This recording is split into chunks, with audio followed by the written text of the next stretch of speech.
Congress party జిల్లా అధ్యక్షుడు నారపరెడ్డి కిరణ్ కుమార్ రెడ్డి, అదేవిధంగా మహిళా అధ్యక్షురాలు ఇటు యశోధర ఇద్దరు కలిసి ఇటు విఆర్సీ సెంటర్ వద్దన్న డాక్టర్ బిఆర్ అంబేద్కర్ విగ్రహానికి పూలమాల వేసి ఘనంగా నివాళులర్పించారు. ఈ సందర్భంగా ఇద్దరు కూడా మీడియా ఇటు కిరణ్ కుమార్ రెడ్డి, యశోధర మీడియాతో మాట్లాడారు. కాంగ్రెస్ ప్రభుత్వంతోనే ఈ యొక్క రాష్ట్రం కానీ దేశం కానీ సస్యశ్యామలంగా ఉంటుందని, అదేవిధంగా డాక్టర్ బిఆర్ అంబేద్కర్ ఆశయాలు కొనసాగాలంటే కాంగ్రెస్ పార్టీకి సాధ్యమన్నారు. నరేంద్ర మోడీ పచ్చి అబద్ధాలు చెప్పి అధికారంలోకి వచ్చారని, డాక్టర్ బిఆర్ అంబేద్కర్ యొక్క ఆశయాలను ఈ యొక్క బీజేపీ ప్రభుత్వం నడ్డి విరుస్తుందన్నారు. ఫ్యూచర్లో కానీ ఎప్పుడైనా కానీ ఇటు రాష్ట్రంలో కానీ దేశంలో కానీ పూర్తి స్థాయిలో డాక్టర్ బిఆర్ అంబేద్కర్ యొక్క ఆశయాలు నెరవేరాలన్నా, ఆయన స్థాపించిన ఈ యొక్క చట్టాలు పూర్తి స్థాయిలో అమలు అవ్వాలన్నా కానీ కాంగ్రెస్ పార్టీకే సాధ్యమని, కాంగ్రెస్ పార్టీని ఇటు రాష్ట్రంలో దేశంలో ఆదరించిందని చెప్పి ఇటు కిరణ్ కుమార్ రెడ్డి, యశోధర మీడియాతో పేర్కొనడం జరిగింది. 135వ అంబేద్కర్ గారి జయంతి సందర్భంగా జిల్లా కాంగ్రెస్ పార్టీ ఆధ్వర్యంలో అంబేద్కర్ గారికి ఘన నివాళులు అర్పించడం జరిగింది. అంబేద్కర్ గారికి నివాళులు అర్పించడమే కాకుండా ఈరోజు అంబేద్కర్ గారి ఆశయాలను కానీ సిద్ధాంతాలను కానీ ముందుకు తీసుకెళ్లేటటువంటి పార్టీ కాంగ్రెస్ పార్టీ. అంబేద్కర్ గారు ఒక మాట అప్పుడే చెప్పారు, రాజ్యాంగం ఎంత మంచిదైనా దాన్ని అమలుపరిచేటటువంటి వ్యక్తి చెడ్డవాడైతే ఆ రాజ్యాంగం చెడ్డదవుతుందని. ఈరోజు నరేంద్ర మోడీ గారి నాయకత్వంలో ఆ మాట నిజమైంది.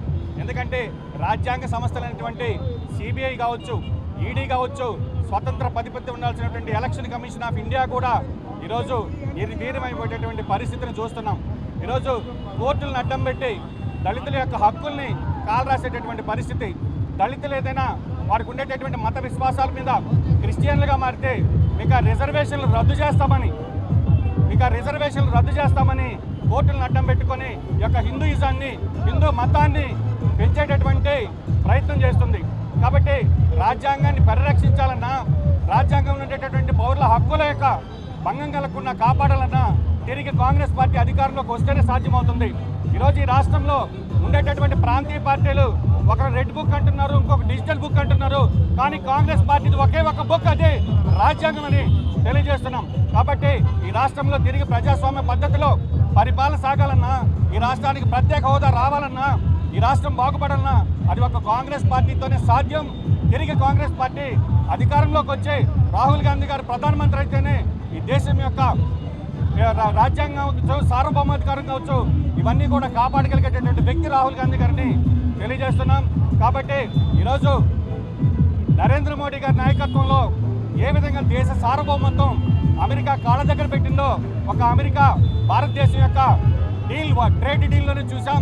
అదేవిధంగా మొన్న యుద్ధంలో ట్రంప్ ఆపేమంటే నరేంద్ర మోడీ గారు యుద్ధం ఆపేసేటటువంటి పరిస్థితి. కాబట్టి దేశానికి స్వతంత్ర హోదా, స్వయం ప్రతిపత్తి ఇవన్నీ కూడా కాలు రాసినటువంటి వ్యక్తి నరేంద్ర మోడీ గారిని తెలియజేస్తూ రాబోయే రోజుల్లో కాంగ్రెస్ పార్టీ ఈ యొక్క దేశ ప్రజలు కూడా గమనించారు. ఎందుకంటే నరేంద్ర మోడీ గారు అబద్ధాలతోనే పునాదులు ఎక్కారు. ఎందుకంటే కాంగ్రెస్ పార్టీ నాయకులందరూ అవినీతి పనులు, స్విస్ బ్యాంకుల్లో లక్షల కోట్లు ఉన్నాయి, నేను ప్రధానమంత్రి అయితే అవన్నీ తీసుకొచ్చి మీ అకౌంట్లో వేస్తానని చెప్పి ఈరోజు ఏ విధంగా అబాస్ పాలయ్యారో చూస్తున్నాం. కాబట్టి నోట్లను రద్దు చేస్తే నల్లధనం అంతా వెనక్కి వస్తుంది, ఈ దేశ రూపురేఖలు మారిపోతాయని మరొక అబద్ధం. కాబట్టి అబద్ధాల పునాదుల మీద, మతం మీద ఉండేటటువంటి పార్టీ భారతీయ జనతా పార్టీ. ఈరోజు దేశ ప్రజలందరికీ అర్థమైంది, నరేంద్ర మోడీ గారు సోషల్ మీడియా వేదికగా ఫేక్ న్యూస్ను ప్రచారం చేసుకుని ప్రధానమంత్రి అయ్యారు తప్ప ఈ దేశ సిద్ధాంతాలను కానీ దేశాన్ని కానీ నిర్మించిన party Congress party.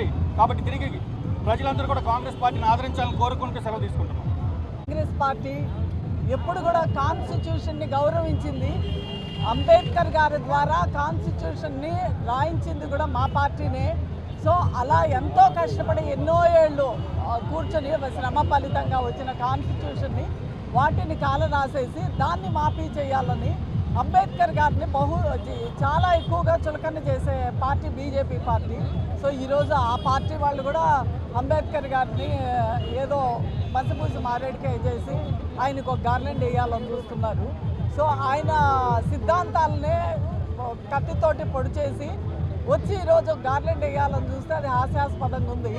So Congress party next government వచ్చిందంటే మన కాన్స్టిట్యూషన్ ఆయన ఎంతైతే నేల రాయాలనుకుంటున్నాడో దాన్ని కాపాడడం మా వంతుగా మేము అనుకుంటున్నాము. సో జై భీమ్.